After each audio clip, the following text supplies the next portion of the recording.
अब इसके बाद क्या होगा, देखो मैकेनिज्म के बाद आता है, इसमें दो मॉडल आए थे एंजाइम के रिस्पेक्ट में। पहला है लॉक एंड की मॉडल, लॉक एंड की मॉडल।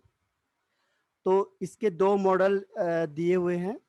पहला लॉक एंड की मॉडल, तो ये सेम क्या है, देखो जैसे आपको पता है कि एवरी लॉक, जो कोई भी लॉक होगा उसके लिए क्या है, एक पर्टिकुलर की होगा। ऐसा नहीं कि किसी भी की से आप क्या कर सकते हो, लॉक को खोल सकते हो, ऐसा नहीं हो सकता। हर एक लॉक के लिए क्या होगा, एक पर्टिकुलर की होगी। ठीक है, ऐसे ही वो कहता है कि एक पर्टिकुलर रिएक्शन करने के लिए क्या होगा, एक पर्टिकुलर एंजाइम की जरूरत होगी। ये नहीं कि हर एक एंजाइम हर एक जगह पे होगा यूज, ऐसा नहीं होगा। एक पर्टिकुलर यानी ईच रिएक्शन करने के लिए एक पर्टिकुलर एंजाइम की जरूरत होती है। तो इसी को हम कहते हैं लॉक एंड की मॉडल। जैसे लॉक के लिए एक की है पर्टिकुलर, ऐसा नहीं है कि हर एक लॉक है जो उसमें हर एक की यूज हो जाएगी। आप कोई भी लॉक लाओ और कोई भी की लगा दो उसमें तो वो खुल जाएगा, ऐसा तो हो नहीं सकता। तो कहता है कि जैसे हर एक लॉक के लिए एक पर्टिकुलर की जरूरत होती है, ऐसे ही हर एक रिएक्शन करने के लिए, पर्टिकुलर रिएक्शन के लिए क्या होता है, एक पर्टिकुलर एंजाइम की जरूरत होती है। इसी मॉडल को कह दिया गया लॉक एंड की मॉडल। तो उसने दिखाया है, अब मैं आपको एग्जैक्टली दिखा नहीं सकता, जैसे लॉक और की का जो डायग्राम है उसको मैं देखता हूं, अगर ये हो तो। एक मिनट, हाँ 1 सेकंड, ये लास्ट स्टेप है, इसके बाद ये खत्म हो जाएगा। चलो मैं अभी आपको इसके बाद बताता हूँ, अगर मेरे पास इसका डायग्राम हो तो, नहीं तो मैं कल आपको दिखाऊंगा। इसमें आपको की जैसा बनाना है, जैसे एक इस तरीके का स्ट्रक्चर हो गया, ये सबसेट हो गया। तो ये जो जहां पे गैप है, ऐसे ठीक मॉडल का क्या होगा, कैटलिस्ट होगा, सॉरी एंजाइम होगा, जो यहाँ पे इंट्रोड्यूस हो जाए ठीक इस तरीके से, जैसे खाली जगह है, जैसे लॉक में की चली जाती है, ऐसी ठीक क्या होगा, जो ये गैप है इसके फुलफिल में क्या हो जाएगा, एंजाइम चला जाता है। तो ठीक उसके जो खाली पार्ट होता है एम्प्टी, वो उसे कवर अप कर लेता है और उसी साइज का बना होता है। तो ये एक केवल एक में ही जा पाएगा बस, बाकी का अलग अलग होगा। तो इसीलिए इस तरीके का इसमें वो बनता है, डायग्राम बनता है, जो मैं अभी आपको दिखाता हूँ आगे। वेट, पहले एक मॉडल और बता देता हूँ आपको, इसके बाद मैं आपको उसको दिखाता हूँ। देखो, एक होता है इंड्यूस्ड फिट मॉडल, ये दूसरा मॉडल दिया गया। वो कहता है कि सपोज करो सबस्ट्रेट का मॉडल इस तरीके का है, ऐसा है कुछ मॉडल, या इसको चेंज कर देता हूं मैं, एक मिनट। जैसे मैंने दिखा दिया सबस्ट्रेट का मॉडल, इस तरीके से दिखा दिया, ठीक है। अब अगर इसके लिए एंजाइम होगा तो देखो एंजाइम ठीक इसके बीच में आना चाहिए, लेकिन सपोज एंजाइम ऐसा आता नहीं है, कुछ अलग तरीके का हो गया, तो ये इसमें फिट नहीं आ पाएगा। तो ये कहता है ये मॉडल कि जो सबस्ट्रेट होता है या एंजाइम होता है, ये अपने आप को इस तरीके से चेंज कर लेते हैं अपने शेप को, कि ऑटोमेटिकली वो इस शेप में फिट हो जाते हैं। उसे कहते हैं इंड्यूस्ड फिट, यानी अपने आप को चेंज करके वो इसमें फिट हो जाएगा। ये एंजाइम है, सपोज ये सबस्ट्रेट है, ठीक है। तो ये एंजाइम क्या होता है, इसमें अपने आप को चेंज करके, इसका शेप इसके जैसा नहीं है, लेकिन इसने अपने आप को चेंज किया, और चेंज करने के बाद क्या हुआ, इसमें फिट बैठ गया। तो इस मॉडल को हम कहते हैं इंड्यूस्ड फिट मॉडल। तो ये एंजाइम आपका फिनिश हो गया। 1 मिनट में आपको दिखाता हूं, अगर ये डायग्राम है तो मैं आपको दिखा देता हूं, अगर हो तो।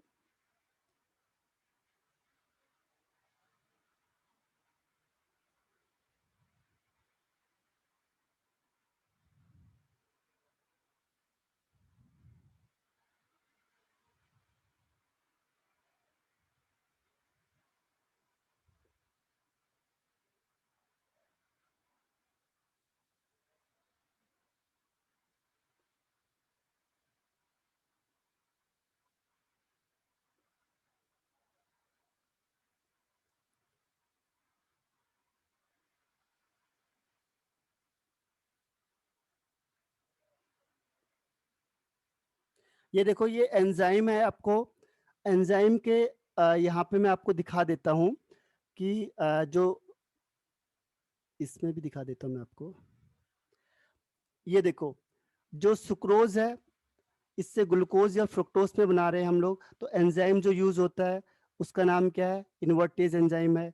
ऐसे ग्लूकोज से इथाइल अल्कोहल जाएगा तो जाइमेज एंजाइम है। स्टार्च से माल्टोस में जा रहा है, सॉरी ये डाइटेज एंजाइम है।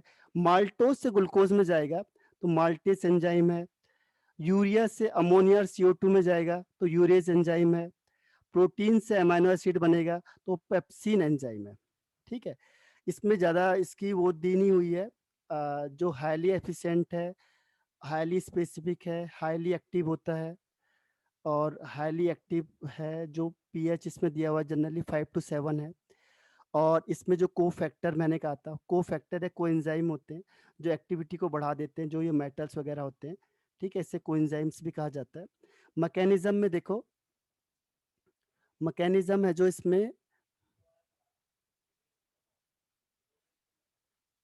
अभी मैंने आपको स्टेप बताया था। ये देखो, ये डायग्राम है, ये डायग्राम मैं आपको बताना चाह रहा था। ये देखो, ये है, देखो मैकेनिज्म है। मैकेनिज्म में क्या होगा कि पहले सबस्ट्रेट क्या करेगा, इस एंजाइम सबस्ट्रेट के साथ मिलेगा और एक्टिवेटेड कॉम्प्लेक्स या इंटरमीडिएट कॉम्प्लेक्स बनाता है, ES। इसके बाद ये किसको चेंज करेगा, इसको प्रोडक्ट में चेंज करता है। प्रोडक्ट के बाद क्या होगा, ये दोनों अलग अलग हो जाएंगे। ठीक है, और दूसरा ये मॉडल है जो मैं आपको दिखाना चाह रहा था, इस तरीके से देखो, ये सबस्ट्रेट है, रिएक्टेंट्स है, और ये एंजाइम है। तो एंजाइम किसकी तरह दिख रहा है आपको? की तरह। और ये किसकी तरह दिख रहा है आपको? लॉग की तरह। अब ये देखो, ये इसमें ठीक फिट बैठ जाएगा। तो ये पर्टिकुलर एंजाइम है जो इसमें फिट बैठेगा, बाकी और कोई नहीं बैठ सकते। तो ये दोनों मिलके क्या बनाएंगे? एंजाइम सबस्ट्रेट कॉम्प्लेक्स बनाते हैं। इसे ये भी कहते हैं एंजाइम सबस्ट्रेट इंटरमीडिएट कॉम्प्लेक्स। फिर क्या होगा, ये इसको चेंज कर देगा सबस्ट्रेट को, किसमें? प्रोडक्ट में। और फिर ये प्रोडक्ट आपके अलग हो जाएंगे और एंजाइम अलग हो जाएगा। ठीक है, तो ये आपको दिखाना चाह रहा था, अब स्ट्रक्चर उसमें बन नहीं रहा था ढंग से। तो ये आपका हो गया लॉक एंड की मॉडल। ठीक है, तो इसे कहते हैं लॉक एंड की मॉडल। और इंड्यूस फिट मॉडल में क्या होता है कि एग्जैक्टली वही साइज नहीं होगा उसका, जैसे ये है, इसका साइज कुछ और हो सकता है। उसका भी रीजन बताया जाएगा, वो केमिस्ट्री इन एवरीडे लाइफ में उसका डिटेल है कि वो कैसे चेंज होता है और कैसे आप उसे यूज कर सकते हो। ये दोनों के दोनों, आप लास्ट चैप्टर है हमारे पास केमिकल काइनेटिक्स, वहां पे इसकी डिटेल होती है। यहाँ पे हम थोड़ा सा ही बता पाते हैं। तो ये जो की है आपका, देखो ठीक वैसी साइज का है जैसे इसमें गैप है। ये जो सबस्ट्रेट है उसमें जो गैप है और इसमें जो चीजें हैं वो सेम है लगभग। यही चीज मैं आपको दिखाना चाह रहा था। तो ये है आपका मैकेनिज्म, और इसे कहते हैं की लॉग थ्योरी या लॉक एंड की थ्योरी आपके उसमें आती है। ठीक है, तो ये आपका यहाँ तक जो एंजाइम है वो भी आपका फिनिश होता है। ठीक है, ये आपको इसके भी क्वेश्चन दूंगा मैं, आप जिससे आप इसे करो। इसको मैं अब आगे से दिखा भी देता हूँ। देखो एक बार फिर से इसको एंजाइम को देख लेते हैं इसमें।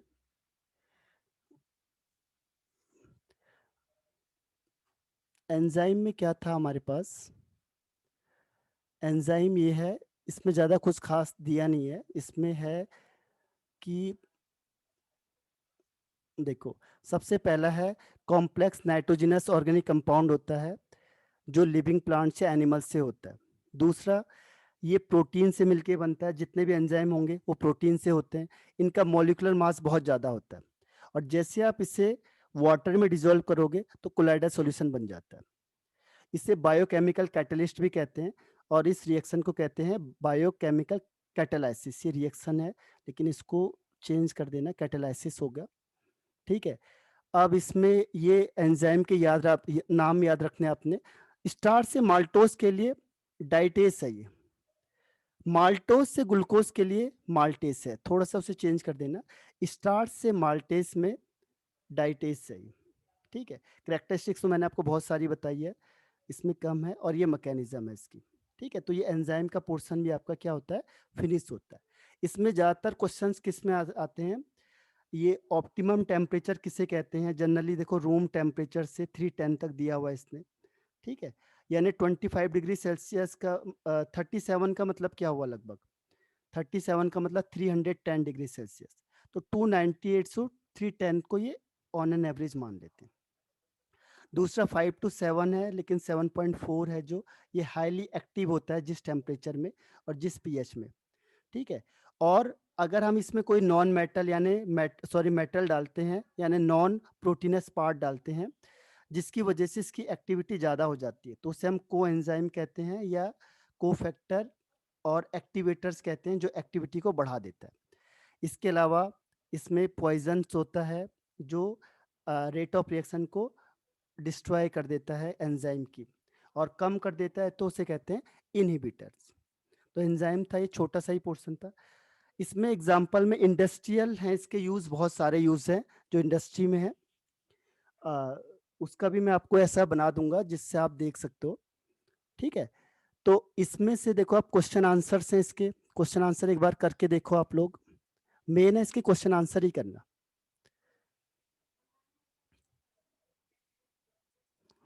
क्वेश्चन आंसर जितना करोगे आप लोग। अब poisonous for catalyst, catalytic poisonous क्या करते हैं, किसको पॉइजन करेंगे वो।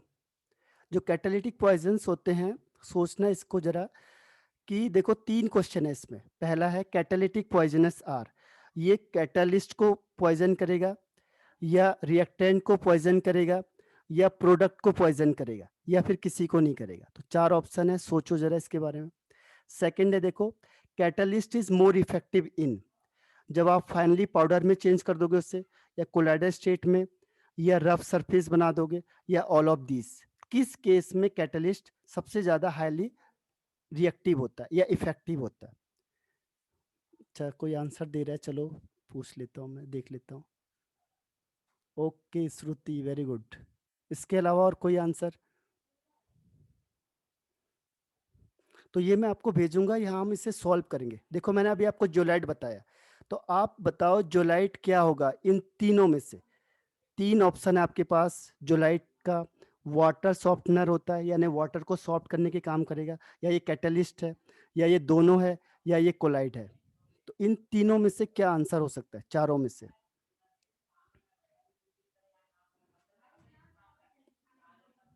Colloidal state, okay. अभी बताया था zeolite, what is zeolite? Zeolite is shape selective catalyst, जो शेप के बेस पे क्या होता है, डिसाइडेड होता है आगे के लिए। तो ऐसे ही देखो इसके क्वेश्चन आंसर्स हैं।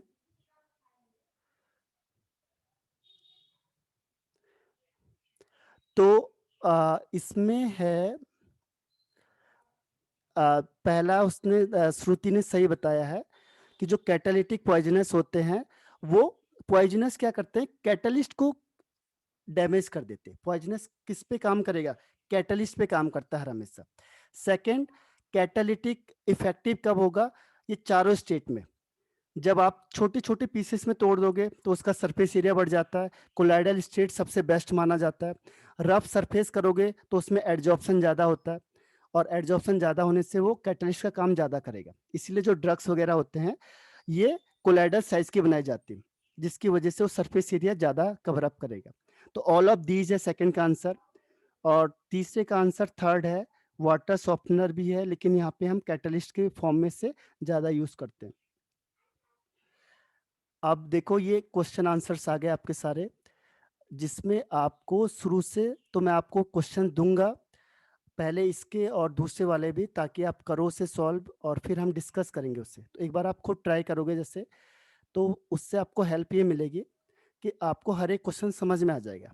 देखो ये पहला, physical adsorption is appreciable at, physical adsorption के लिए कौन सा टेम्परेचर सही होना चाहिए? पहला high temperature, second low temperature, room temperature, या 100 डिग्री सेल्सियस। बताओ इसका आंसर कोई, या में नहीं? हाँ, और इसके अलावा कोई आंसर? फिजिकल एड्जॉर्प्शन के लिए कौन सा टेम्परेचर फेवरेबल होता है, हाई टेम्परेचर, लो टेम्परेचर, या रूम टेम्परेचर, या 100 डिग्री सेल्सियस? तो इसका आंसर है लो टेम्परेचर। लो टेम्परेचर जितना होगा उतना फिजिकल एड्जॉर्प्शन ज्यादा होगा। ठीक है, अब सेकंड का आंसर बताओ जरा कि rate of physical adsorption decrease with increase of pressure या इंडिपेंडेंट होता है हाई प्रेशर में, is maximum at 1 atmospheric pressure या always increase with increase of pressure.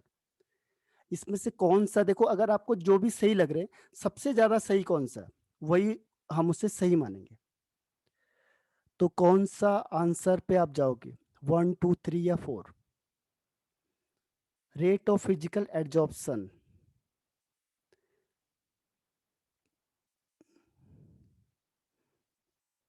यही है, तभी मैंने कहा कि जब आपको सोचने में मजबूर कर देगी चीजें। हाँ यामिनी, वेरी गुड। और इसके अलावा आंसर, ये चीज ऐसी है, देखो आपने चीजें पढ़ ली है लेकिन हम उसे यूज कैसे कर रहे हैं, यहाँ पे आपको दिमाग लगाना पड़ेगा। अब तभी था मेरा ये, अब इसके बाद हम जो क्वेश्चन आंसर करेंगे तो ये इसी टाइप के करेंगे। देखो अच्छा इसमें बता दो, चलो ये था sorption, is terms used when. अब बताओ इसमें से एडजॉर्प्शन टेक प्लेस या एब्जॉर्प्शन टेक प्लेस या बोथ टेक प्लेस या डिजॉर्प्शन टेक प्लेस, कौन सा आंसर सही होगा? हाँ श्रुति राइट आंसर है। उसमें यामिनी ने सही आंसर दिया था, यामिनी ने कहा था fourth, always increase with increase of pressure, यानी प्रेशर बढ़ेगा, जैसे जैसे प्रेशर बढ़ाओगे तो फिजिकल एड्जॉर्प्शन भी इंक्रीज होगा। ठीक है, तो इस तरीके से सर क्वेश्चन से। हाँ सर एक चीज पूछनी थी। हाँ बोलो। सर ये सॉप्शन क्या होता है सर, मैंने पहली बार सुना है। ये होता है सॉप्शन क्या जिसमें होता एड्जॉर्प्शन और एब्जॉर्प्शन दोनों होता है। देखो इसमें ये दोनों कॉमन वर्ड है, ये वाला देखो एड और एब को छोड़ दो, ये दोनों चीज आ रही है। तो उन्होंने कहा कि कई ऐसी रिएक्शंस भी हैं जिसमें दोनों एक साथ होते हैं, तो उसे कहते हैं जॉर्प्शन। ठीक है, है? यस एक ये सर। वाला क्वेश्चन देखो, ये है extent of adsorption of A gas in solid depends on. Extent of adsorption है जो सॉलिड का, वो किस चीज पे डिपेंड करेगा? एक है nature of gas, pressure of gas, temperature of the system या ऑल। एक्सटेंट ऑफ एड्जॉर्प्शन किस चीज पे डिपेंड करेगा, 1 2 3 या 4? हाँ वेरी गुड श्रुति। तो ऐसे आप लोगों को तैयार करने हैं। अब मैं आपको एक क्वेश्चन आपको भेजता भी हूँ, आज देखो आप इसे, और कल हम इसे क्या करते हैं, सॉल्व करते हैं। हाँ सुमित राइट आंसर है। तो जितना आप क्वेश्चन आंसर करोगे, देखो ये सोचने में मजबूर कर देंगे आपको। कोई भी क्वेश्चन देता हूँ, देखो क्वेश्चन नंबर 3 है, which of the following is not a characteristics of chemisorption. पहला देखो एडजॉर्प्शन इज इरिवर्सिबल, दूसरा del H is 40 kilo joule, तीसरा है एडजॉर्प्शन इज स्पेसिफिक, और चौथा है adsorption increase with increase of surface area. अब इन चारों में से कौन सा फिजिकल सॉरी केमिकल एडजॉर्प्शन की कैरेक्टरिस्टिक्स नहीं है? बताओ 1 2 3 4, बहुत आसान सा क्वेश्चन है। 1 2 3 या 4? एड्जॉर्प्शन इरिवर्सिबल है, दूसरा डेल एच की वैल्यू 40 जूल है। नो, थोड़ा सा मिस कर गए, फिर भी ट्राई करो, सोचो जरा एक बार। यही ये चीज आपको सोचने के लिए मजबूर कर देगी, ध्यान रखना। तो इसीलिए हम क्या करते हैं, यामिनी, ओके श्रुति यामिनी, देखो इसका आंसर मैं आपको बता देता हूँ, ये है डेल एच इज 40 जूल। जो केमिकल होता है इसमें डेल एच का मतलब एंथैल्पी होती है, वो ज्यादा हीट निकलती है, इसमें बहुत ज्यादा हीट निकलती है, आपको लिखाया होगा मैंने, देखो 120 के आसपास है। और 20 से 40 जूल होती है, वो फिजिकल एड्जॉर्प्शन में निकलती है। तो ये इसका करेक्टरिस्टिक नहीं है। सरफेस एरिया बढ़ाने से देखो फिजिकल भी और केमिकल भी, दोनों के दोनों एड्जॉर्प्शन इंक्रीज होते हैं। तो फिजिकल और केमिकल दोनों एड्जॉर्प्शन इंक्रीज होंगे with increase the surface area. और एड्जॉर्प्शन स्पेसिफिक होता है, जितने भी केमिकल रिएक्शन होंगे वो स्पेसिफिक होंगे, एक ही डायरेक्शन में होंगी, तो इरिवर्सिबल होती है। तो ये तीनों सही है, सिर्फ एक आंसर गलत है, वो है 40 जूल वाला। अब चौथे का आंसर बता दो, चलो मुझे इतना देखेंगे कि आप उसे दिमाग लगाओ। देखो which one of the following is not correct statement. अब है पहला, physical adsorption is reversible in nature. Second है physical adsorption involve van der Waal forces. तीसरा है rate of physical adsorption increases with increase of pressure. और चौथा है high activation energy is involved. तो कौन सा आंसर सही है? हाँ, वेरी गुड श्रुति, अब सही आंसर, बहुत बढ़िया। और इसके अलावा कोई आंसर? जितना आप पढ़ोगे, देखो हेमंत सही आंसर है, आप पढ़ोगे। सुमित मिस कर गया आप थोड़ा सा कहीं पे। देखो फिजिकल एड्जॉर्प्शन रिवर्सिबल होता है, बिल्कुल रिवर्सिबल होता है, आगे पीछे जाएगा सर यानी थर्ड। नहीं, फोर्थ वाला। फोर्थ में एक्टिवेशन एनर्जी, देखो मैंने कहा था ना आपको कि एक्टिवेशन एनर्जी की जरूरत ही नहीं होती है फिजिकल एड्जॉर्प्शन में, एक्टिवेशन एनर्जी की जरूरत नहीं होती है। ये हमने 3-4 बार रिपीट किया था कि एक्टिवेशन एनर्जी की जरूरत नहीं होगी अगर फिजिकल एड्जॉर्प्शन है। तो केमिकल के लिए जरूरत होती है, ठीक है, लेकिन फिजिकल के लिए जरूरत नहीं होगी। इसी को कहते हैं कंपटीशन। ये थोड़ा सा अभी स्टेप 1-2 स्टेप में चल रहे हो आप, जब 3-4 आएंगे तो और हाई लेवल के क्वेश्चन आ जाएंगे, फिर आप बहुत सोचना पड़ेगा आपको। तो इस लेवल तक आपको पहुंचाना के लिए क्या है, प्रैक्टिस करनी पड़ेगी हमें। देखो इससे देखो अब, तो एक्टिवेशन एनर्जी की जरूरत नहीं होती है फिजिकल एड्जॉर्प्शन में। अब फिफ्थ है amount of gas adsorb on charcoal increases.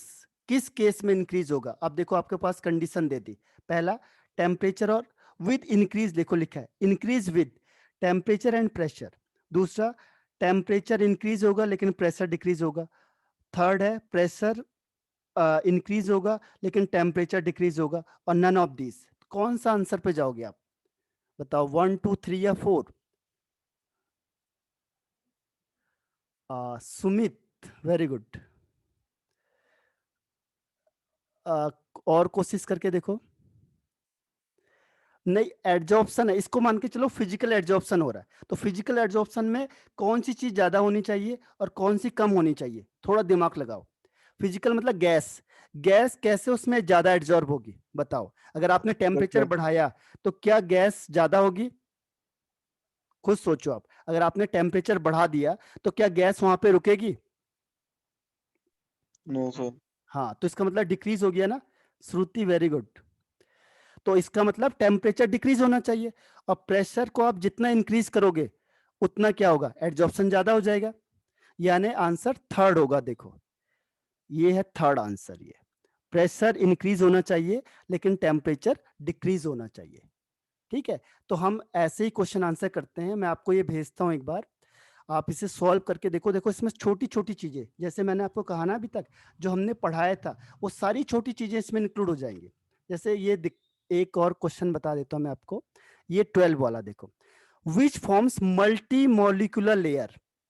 सोचो अब कौन सा हो सकता है? पहला फिजिकल एड्जॉर्प्शन हाई प्रेशर में, फिजिकल एड्जॉर्प्शन लो प्रेशर में, या केमिकल एड्जॉर्प्शन, या ऑल। मल्टी मॉलिक्यूलर लेयर, ये डिफरेंस में बताया था मैंने आपको फिजिकल और केमिकल के। तो बताओ इसमें से कौन सा आंसर सही है 12 का? 1, 2, 3 या 4?